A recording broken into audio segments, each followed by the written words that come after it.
Assalamualaikum warahmatullahi wabarakatuh. Selamat datang dalam pelajaran Sejarah Wajib kelas 12 bersama saya, Ayah Sofia Martini. Materi yang akan kita bahas kali ini adalah perkembangan kehidupan politik, sosial, dan ekonomi bangsa Indonesia pada masa demokrasi liberal, yaitu dimulai dari tahun 1949 sampai 1959.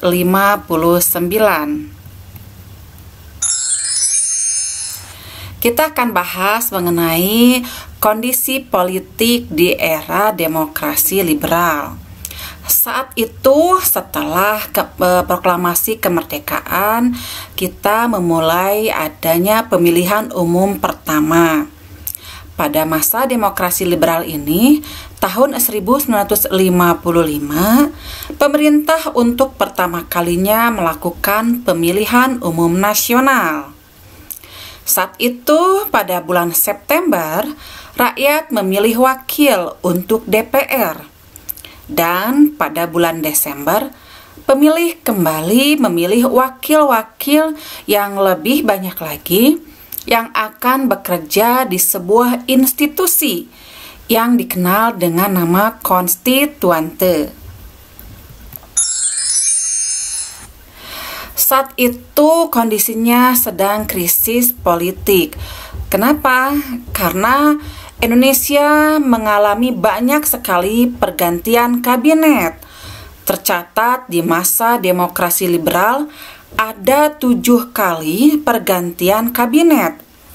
Yaitu yang pertama, Kabinet Natsir dari tanggal 6 September 1950 sampai 21 Maret 1951.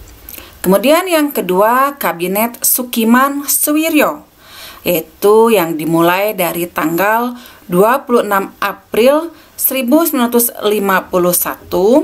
sampai 3 April 1952. Kemudian yang ketiga ada Kabinet Wilopo, yang dimulai dari tanggal 3 April 1952 sampai 3 Juni 1953. Yang keempat ada Kabinet Ali Sastro Amijoyo, yang dimulai dari tanggal 31 Juli 1953 sampai 12 Agustus 1955. Yang kelima ada Kabinet Burhanuddin Harahap, yang dimulai pada tanggal 12 Agustus 1955 sampai 3 Maret 1956. Yang keenam ada Kabinet Ali Sastro Amijoyo kedua, yang dimulai dari tanggal 20 Maret 1956 sampai 4 Maret 1957. Yang ketujuh ada Kabinet Juanda, yang dimulai pada tanggal 9 April 1957 sampai 5 Juli 1959. Luar biasa ya pergantian kabinet di era atau di masa demokrasi liberal ini. Kita akan bahas satu persatu. Yang pertama yaitu Kabinet Natsir dari Partai Masyumi, yang dimulai pada tanggal 6 September 1950 sampai 21 Maret 1951. Saat itu Kabinet Natsir mempersiapkan dan menyelenggarakan pemilihan umum untuk memilih Dewan Konstituante. Kemudian menyempurnakan susunan pemerintahan dan membentuk kelengkapan negara. Kemudian Kabinet Natsir juga menggiatkan usaha mencapai keamanan dan ketentraman. Kemudian meningkatkan kesejahteraan rakyat dengan mengembangkan dan memperkuat ekonomi rakyat. serta menyempurnakan organisasi angkatan perang. Lalu Kabinet Natsir juga memperjuangkan penyelesaian soal Irian Barat, yang sekarang kita kenal dengan sebutan nama Papua. Hasil dari Kabinet Natsir ini yaitu berlangsungnya perundingan antara Indonesia Belanda untuk pertama kalinya mengenai masalah Irian Barat. Tetapi tentu saja menghadapi kendala, sehingga sayangnya terjadi jalan kebuntuan atau kegagalan dari perundingan tersebut. Akibatnya di dalam negeri timbul masalah keamanan, yaitu gerakan-gerakan separatisme.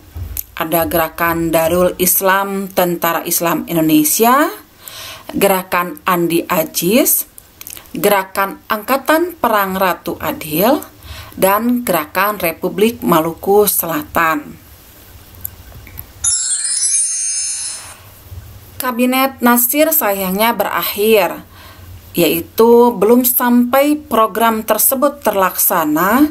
Kabinet ini sudah jatuh pada 21 Maret 1951 dalam usia 6,5 bulan, karena adanya mosi tidak percaya dari PNI menyangkut pencabutan peraturan pemerintah mengenai DPRD dan DPRDS atau sementara. PNI menganggap peraturan pemerintah nomor 39 tahun 1950 mengenai DPRD terlalu menguntungkan Masyumi. Mosi tersebut disetujui parlemen, sehingga Natsir harus mengembalikan mandatnya kepada presiden. Dalam program Kabinet Natsir, kemudian diterapkan program Benteng, didasari oleh gagasan pentingnya mengubah struktur ekonomi kolonial menjadi ekonomi nasional. Program Benteng resmi berjalan selama 3 tahun, dari tahun 1950 sampai 1953, walaupun dengan 3 kabinet yang berbeda, yaitu Kabinet Natsir, Kabinet Sukiman, dan Kabinet Wilopo.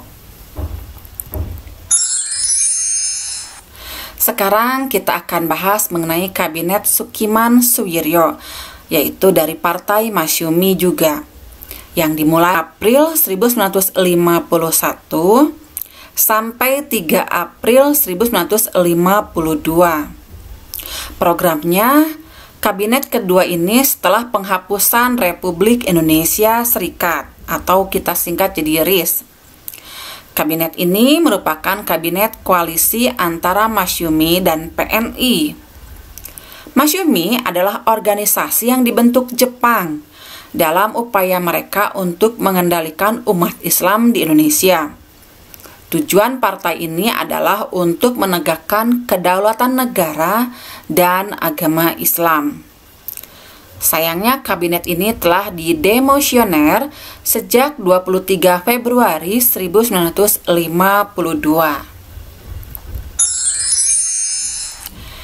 Kita akan bahas tentang jatuhnya Kabinet Sukiman. Jatuhnya pada bulan Februari 1952, yaitu akibat dari kegagalan dalam pertukaran nota keuangan antara Menteri Luar Negeri Indonesia yaitu Ahmad Subarjo dan Duta Besar Amerika Serikat yaitu Merle Cochran. Merupakan kesepakatan bantuan ekonomi dan militer dari Amerika Serikat kepada Indonesia, didasarkan pada Ikatan Mutual Security Act atau MSA. Di dalam MSA terdapat pembatasan terhadap kebebasan politik luar negeri yang bebas aktif. Indonesia diwajibkan lebih memperhatikan Amerika, sehingga tindakan Sukiman tersebut dipandang telah melanggar politik luar negeri yang bebas aktif dan dianggap lebih condong ke blok barat. Saat itu di dunia ini sedang terjadi perang dingin antara blok barat dan blok timur. Blok Barat yaitu dipimpin oleh Amerika Serikat dan Blok Timur dipimpin oleh Uni Soviet. Indonesia beserta negara-negara lainnya lebih memilih untuk tidak memihak terhadap blok manapun atau non-blok. Itulah makanya kenapa akan sangat berbahaya sekali ketika pemerintahan akan condong terhadap satu sisi blok. Apakah itu blok barat atau blok timur. Dan di samping itu penyebab lainnya adalah semakin merebaknya korupsi di kalangan birokrat dan gagalnya kabinet Sukiman dalam menyelesaikan masalah Irian Barat. Kita akan bahas mengenai kabinet Wilopo dari PNI, dimulai dari tanggal 3 April 1952 sampai 3 Juni 1953. Kabinet Wilopo ini memiliki program kerja. Yang pertama, mempersiapkan dan melaksanakan pemilihan umum. Yang kedua, berupaya untuk mengembalikan Irian Barat agar kembali menjadi wilayah Republik Indonesia. Yang ketiga, meningkatkan keamanan dan kesejahteraan. Yang keempat, memperbarui bidang pendidikan dan pengajaran. Yang kelima, melaksanakan politik luar negeri bebas aktif. Kabinet Wilopo juga mengalami kesulitan, yaitu pertama, mengatasi gerakan separatisme yang terjadi di berbagai daerah. Yang kedua, penekanan Presiden Soekarno yang dilakukan oleh sejumlah perwira Angkatan Darat pada tanggal 17 Oktober 1952 agar parlemen dibubarkan.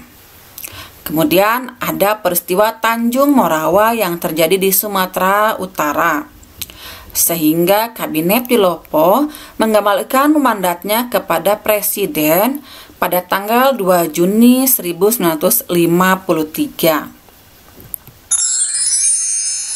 Kemudian ada Kabinet Ali Sastro Amijoyo I, merupakan kabinet koalisi antara PNI dan NU.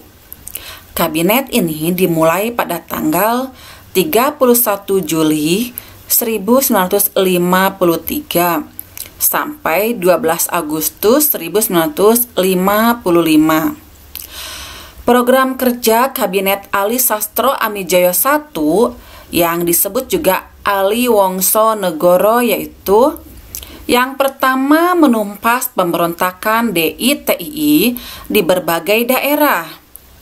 Yang kedua, meningkatkan keamanan dan kemakmuran serta melaksanakan pemilihan umum.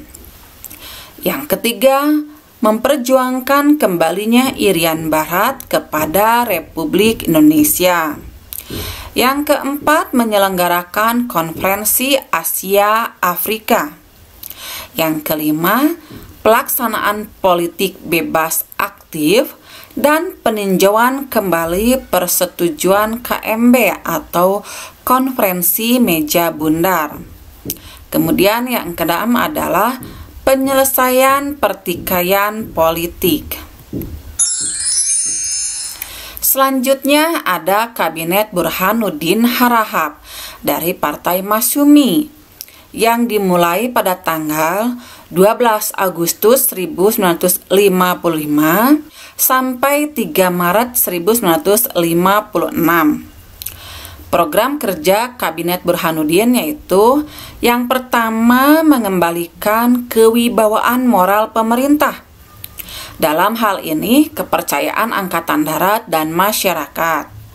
Kemudian akan dilaksanakan pemilihan umum, desentralisasi, memecahkan masalah inflasi dan pemberantasan korupsi, serta perjuangan mengembalikan Irian Barat. Sayangnya kabinet ini memiliki kelemahan, yaitu Presiden kurang merestui karena yang menunjuk Burhanuddin Harahap sebagai formatur kabinet adalah Muhammad Hatta. Tetapi di lain pihak, kabinet ini memiliki kekuatan, yaitu yang pertama, adanya perbaikan ekonomi, termasuk di dalamnya keberhasilan pengendalian harga, menjaga agar jangan terjadi inflasi dan sebagainya. Dapat dikatakan kehidupan rakyat semasa kabinet ini cukup makmur. Harga barang tidak melonjak naik akibat inflasi.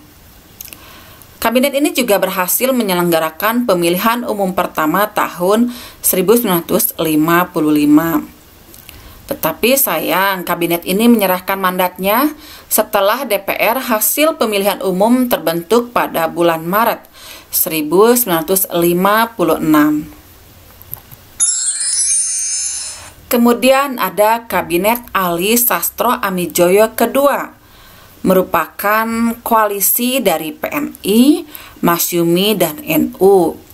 Kabinet ini dimulai dari tanggal 20 Maret 1956 sampai 4 Maret 1957. Program kerja Kabinet Ali Sastro Amijoyo II ini adalah memiliki rencana pembangunan 5 tahun yang memuat program jangka panjang sebagai berikut. Yang pertama, menyelesaikan pembatasan hasil konferensi meja bundar. Yang kedua, menyelesaikan masalah Irian Barat. Yang ketiga, pembentukan Provinsi Irian Barat. Yang keempat, menjalankan politik luar negeri bebas aktif. Yang kelima, pembentukan daerah-daerah otonomi dan mempercepat terbentuknya anggota-anggota DPRD. Kemudian mengusahakan perbaikan nasib kaum buruh dan pegawai, menyehatkan keseimbangan keuangan negara, serta mewujudkan perubahan ekonomi kolonial menjadi ekonomi nasional. Program pokoknya adalah yang pertama, pembatalan konferensi meja bundar. Yang kedua, pemulihan keamanan dan ketertiban. Yang ketiga, melaksanakan keputusan konferensi Asia Afrika.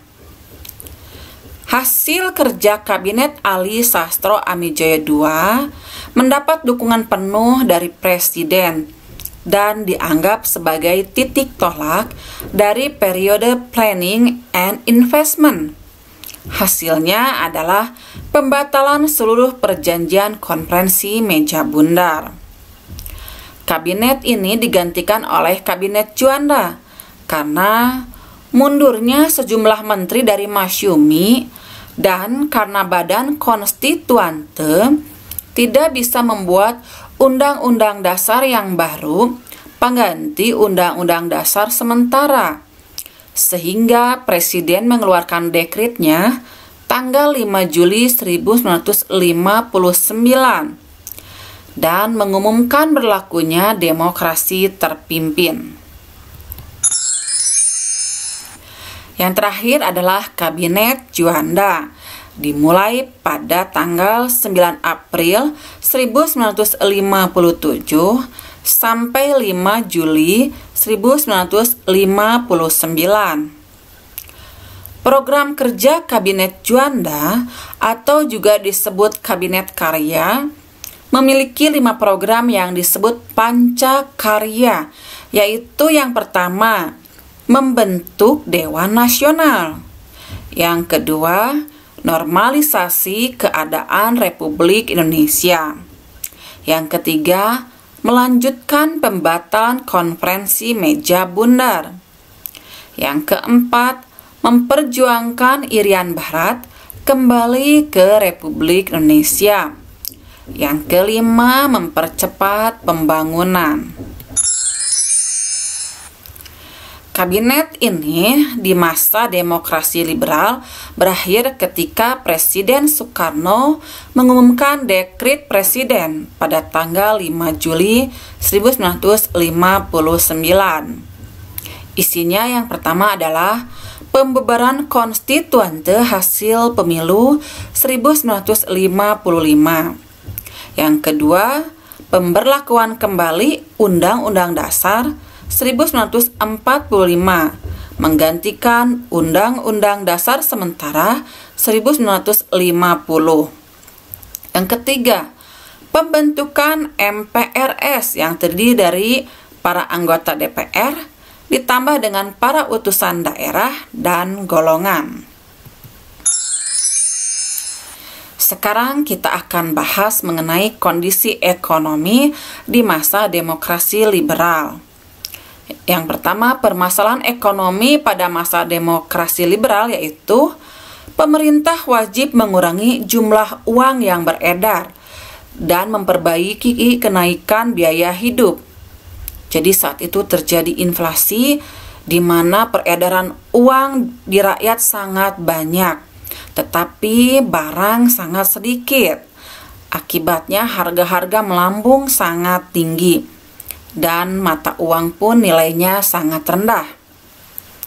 Kemudian ada pertambahan penduduk yang tak terkendali dan tingkat kesejahteraan penduduk yang relatif rendah. Yang kedua, kebijakan pemerintah untuk mengatasi permasalahan ekonomi pada masa liberal yaitu yang pertama ada Gerakan Benteng. Gerakan Benteng ini dikemukakan oleh Sumitro Joyo Hadikusumo. Gerakan Benteng ini merupakan kebijakan diawali pada April 1950 yaitu memberikan pertolongan kepada pengusaha pribumi supaya mereka berpartisipasi dalam pembangunan ekonomi nasional, berwujud bimbingan konkret atau bantuan kredit. Kemudian, mendirikan kewirausahaan pribumi supaya mampu membentengi perekonomian Indonesia yang baru saja merdeka. Kemudian ada juga gerakan Gunting Syafruddin, dikemukakan oleh Syafruddin Prawira Negara. Kebijakan diawali pada 15 Maret 1950 dengan pemotongan nilai uang atau centering. Jadi saat itu ketika peredaran uang di masyarakat sangat tinggi, tetapi jumlah barang yang beredarnya kurang, akibatnya nilai mata uang sangat rendah dan harga-harga barang melambung. Jadi Syafruddin Prawira Negara itu mengadakan program agar nilai mata uang itu dikurangi. Misalkan dari Rp1.000 berubah menjadi Rp1 saat itu. Kemudian ada juga gerakan nasionalisasi The Javase Bank, merupakan perubahan status The Javase Bank menjadi Bank Indonesia sebagai bank sentral dan bank sirkulasi. Diumumkan pada tanggal 15 Desember 1951 menurut Undang-Undang Nomor 24 Tahun 1951. Disinilah awalnya Indonesia memiliki bank sentral dan bank sirkulasi sendiri yang sekarang kita kenal dengan nama Bank Indonesia. Dulunya adalah The Javase Bank yang dinasionalisasikan. Kemudian yang keempat ada pembentukan Biro Perancang Negara. Diciptakan pada masa Kabinet Ali Sastro Amijoyo I. Biro ini bertugas merancang pembangunan jangka pendek, sehingga hasilnya belum bisa dinikmati langsung oleh masyarakat. Dampaknya tidak adanya stabilitas atau keseimbangan politik, karena masa kabinet yang terlalu singkat menyebabkan penurunan drastis ekonomi, inflasi, dan lambatnya pelaksanaan pembangunan.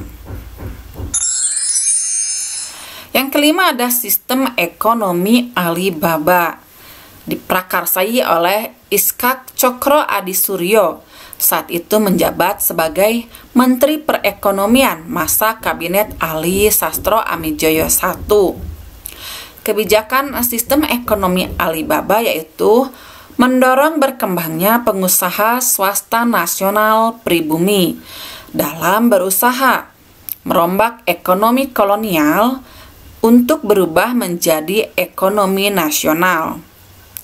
Langkah yang diambil oleh sistem ekonomi Alibaba yaitu yang pertama mewajibkan pengusaha asing yang beroperasi di Indonesia untuk memberikan pelatihan dan tanggung jawab kepada tenaga kerja Indonesia supaya bisa menduduki jabatan staf, yaitu jadi bukan hanya jabatan buruh saja.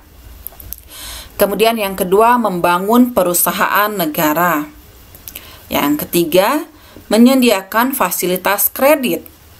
Yang keempat, memberikan lisensi untuk perusahaan swasta nasional. Ini merupakan gambaran kondisi sosial saat di masa demokrasi liberal.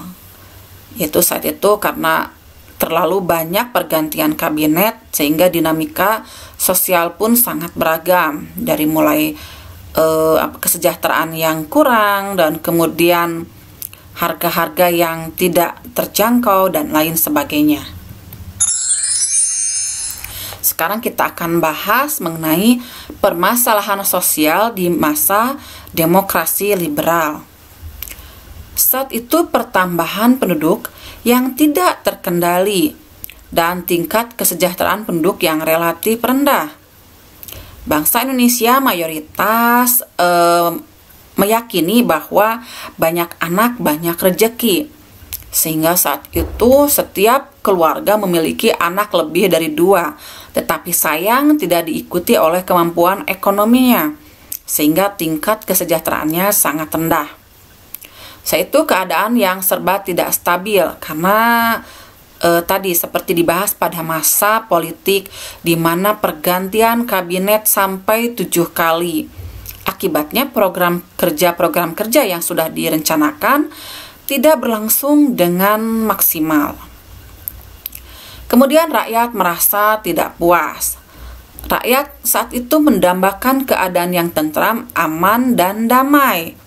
Ya tentu saja akibat dari pergantian kabinet terjadi gejolak politik dan akibatnya kondisi sosial pun tidak tentram, tidak aman, dan tidak damai. Padahal rakyat sangat menginginkan kondisi yang stabil. Saat itu juga terjadi kesenjangan sosial, itu di mana yang kaya dan yang miskin itu jaraknya sangat jauh. Dan ini menimbulkan permasalahan sosial yang baru, tingkat kriminalitas yang tinggi, tingkat kecemburuan, dan lain sebagainya. Kita bahas mengenai kuis. Safruddin Prawira Negara melakukan kebijakan pemotongan nilai uang atau sanering. Bagaimana dampak positif dan dampak negatif kebijakan ini bagi masyarakat? Silahkan tulis jawabannya dan diupload ke e-learning. Ingat, jadilah pelaku dan pembuat sejarah di dunia. Sampai jumpa lagi. Wassalamualaikum warahmatullahi wabarakatuh.